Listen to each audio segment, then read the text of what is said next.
What's up, everyone? It's Russo. I hope everyone is doing well. Welcome back to Russo RR, news reporter Russo, with the 1,000 horsepower refrigerator, aka the TRACKHAWK. So today is going to be everything wrong with my 1,000 horsepower TRACKHAWK build. So obviously, if you guys follow me on my bodybuilding channel, which I will link below, I'm a crazy biohacker. I'm all about being completely 100% transparent and honest. I'm going to be carrying those values over to this channel with my cars, right? Every car has flaws. Every car, you know, I'm not going to be one of those car guys like, my car can beat everything. My car builds perfect. Like, I'm going to keep it straight and be real. So if you guys watched the premiere video to kick it off for the channel, you know, I get this build completely explained. But just to summarize it real quickly, the reason why I got this TRACKHAWK over, you know, a stock TRACKHAWK is this has a shit ton of work already done to it, which I'll go into some of the corners cut in this build and everything else. But basically, you know, TRACKHAWK comes out the factory with a 6.2 liter supercharged V8, the Hemi, the Hellcat motor.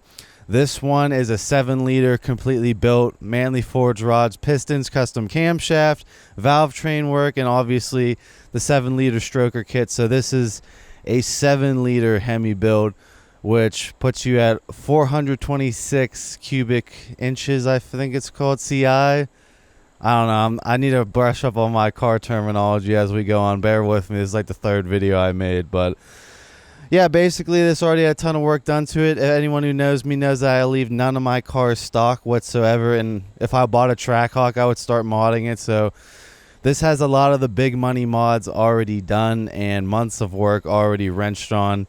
But I did want to go into, you know, a few corners cut with these builds, because the reason why I really like this TRACKHAWK is because it can reliably make 1,000 horsepower for a long time, because it has the build internals, because it's got valve train work done, because it has the stroker kit done. You know, when I was researching into buying a TRACKHAWK, I was looking at multiple TRACKHAWK builds and multiple TRACKHAWK builds for sale.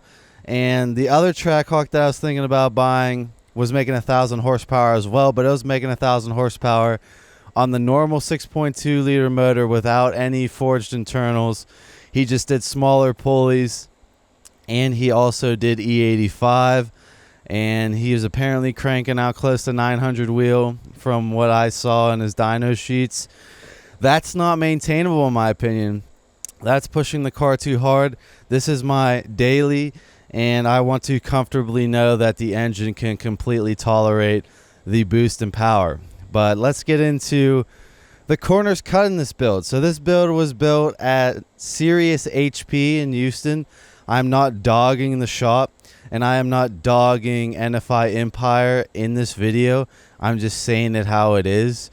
But it was built by Sirius HP. I'm pretty sure Sirius HP did only what NFI Empire requested, and I'm pretty sure NFI Empire did only what the original client wanted, who wanted this car built. So this was built originally for a fancy real estate agent to show around his clients, but he wanted a modded TRACKHAWK instead of a stock one. He thought so.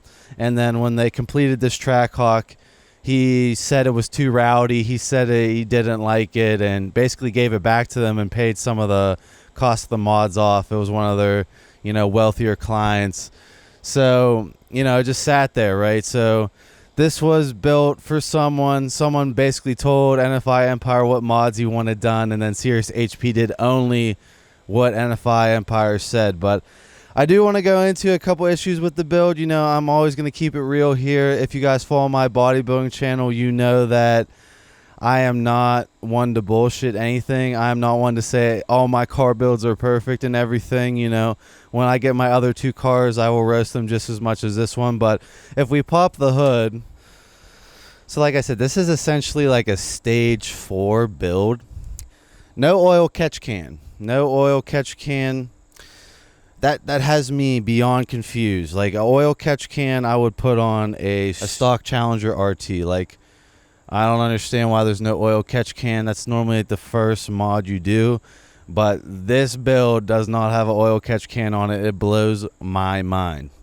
The next thing you got to know about these Hellcat motors is they run hot.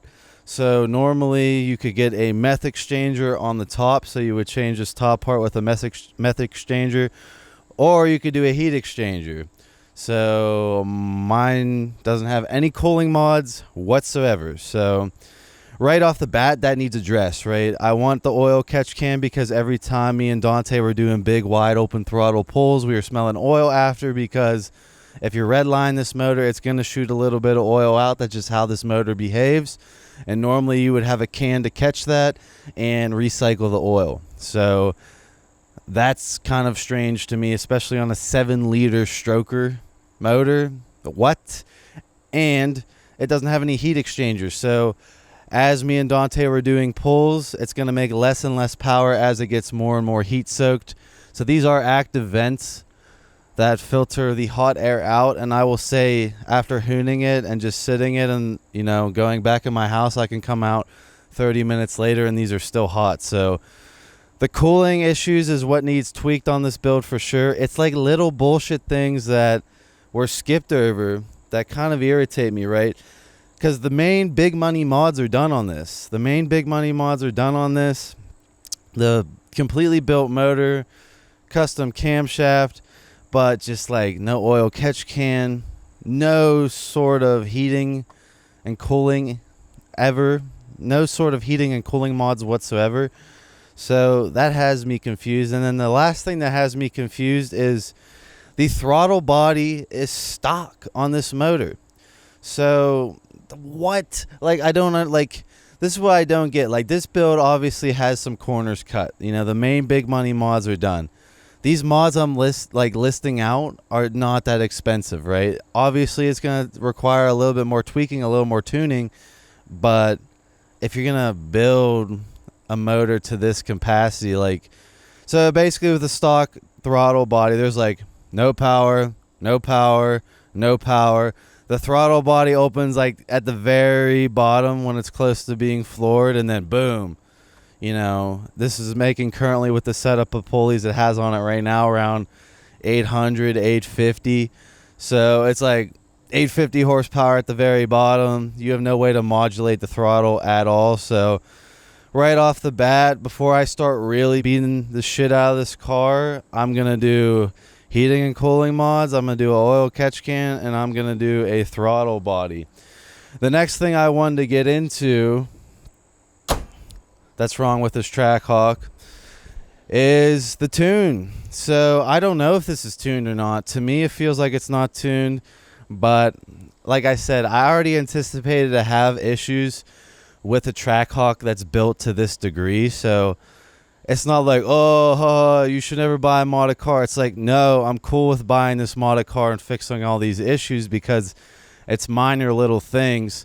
And I have, you know, OST Dyno in Pittsburgh, which is the premier Hemi tuner around here, and they specialize in fixing other people's builds.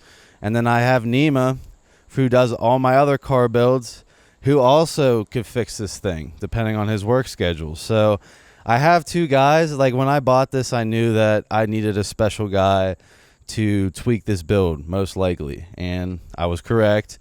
So basically with the tune, I don't know if it's tuned. You know, it has a custom cam in it, and to me, when I start this thing, it feels like there's no tune on it, and it feels like the ECU is literally using machine learning algorithm to figure out the cam every single time it starts up. Like, it starts up pretty bad, pretty rough, honestly, and I feel like a tuner could like kind of like give the computer like a, hey, you know, this is how this new camshaft behaves.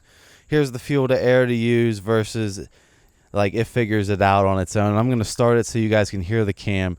And then the other thing is the transmission doesn't feel tuned at all. It doesn't feel like it's communicating very well with the new motor, with the built cam. But like I said, all this can be fixed. It's just like serious horsepower. I don't know if they just like, because the red line has changed on this car.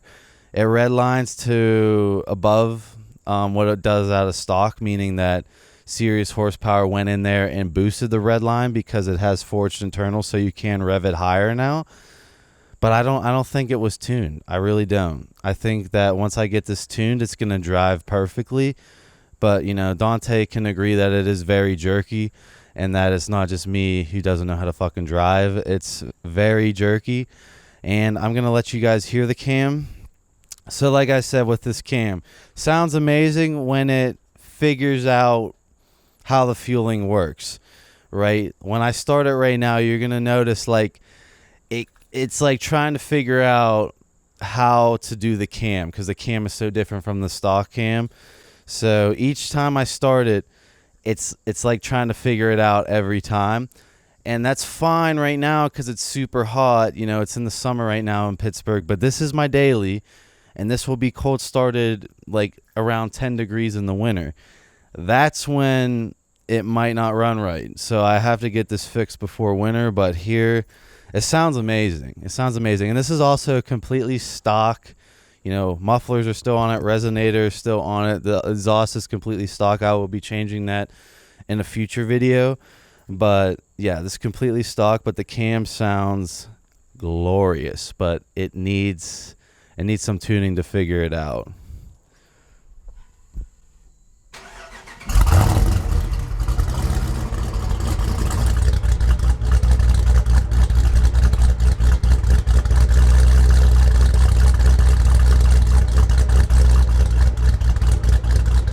So yeah, as you can see, you know, with the cam, it's like up, down.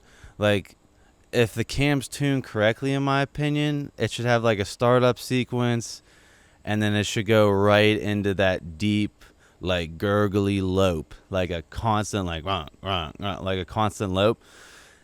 This will get there. Like, if I drive it around, if I cruise in it, when I'm sitting at stoplights and it's figured it out, normally takes around, I'd say like 10-15 minutes after I warm it up and drive it. When I'm sitting at the stoplight, it's like gung, like the tune is on. Because each time I start it, it seems like the computer has to figure it out itself, and it has no guidance on the camshaft that's in it. That's my 2 cents. That's what Nima, my tuner, said. I agree with him, and that's fine right now. And yeah, you can sleazily say that it's tuned because it still works, but it's not optimal. It's not optimal. And like, if you're gonna do all these mods, it's got like, this car in total has 137 grand dumped into it, and they can't tune it correctly.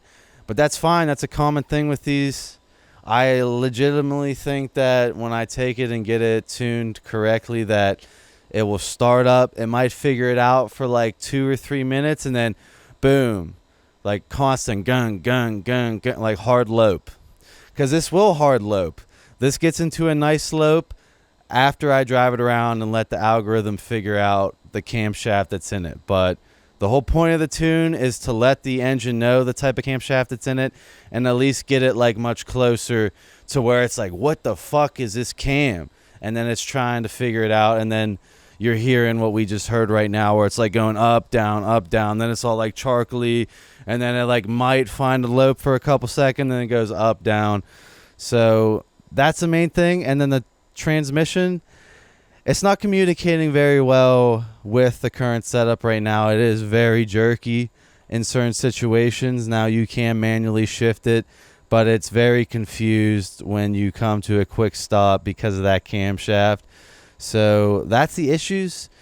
Really, it's not that big of a deal because I already had all these, like I already knew this was going to like be a problem solving thing with a build like this. And to be honest, like for the price I got into this at and the money I put down, and like I said, 137 grand dumped into this, these are minor issues that can be resolved in a couple months and it will drive amazing. But yeah, like always, I guess I didn't do enough research. I guess I will blame myself and say that, you know, I assumed the oil catch can would be on this car at this level of power. I assumed that, you know, they would have some sort of heat exchanger method because this engine runs hot stock, let alone a fucking 7-liter built one. And then I assumed that the tune for the camshaft was there, and I assumed that the tune for the transmission was there. Maybe it is tuned, but it sure as hell don't sound like it's tuned when it start up. So that's what I gotta say. I will fix these issues and then we can take it to the drag strip a couple times. But like I said, everyone wants to see me drag race this, and I get it. But at the end of the day, this is my daily for the winter, so I'm all for doing a bunch of rolling pulls on the highway. But as far as from zero with this much power on this tranny, which is when I have it at making peak power when I put the smaller pulley on it, that's pretty much at the tranny's limit in my opinion. And this has a brand new transfer case in it, but I'm not constantly trying to buy T cases to keep it as my daily. But I will take it to the drag strip and see what the refrigerator throws down. But I basically made this video to get other TRACKHAWK guys to come on and tell me what else I should look out for as far as doing this build. But yeah, that's pretty much all I got to say as far as the issues with the build. We will iron this out as it moves along, but I think overall, the build's amazing. I think overall, the wrap, full B Woody suspension, fully built motor, everything, all the big money mods are done. And now it just comes down to like fine tuning the mods and getting the tune running perfect and doing all the ancillary like heat exchanger tunes, a bigger throttle body, just shit like that. Basic shit that in my opinion should have been thought out. But like I said, I'm not blaming NFI Empire. I'm not blaming Sirius HP. I think they just literally did what that client wanted them to do without doing all the extra, shit that needs done.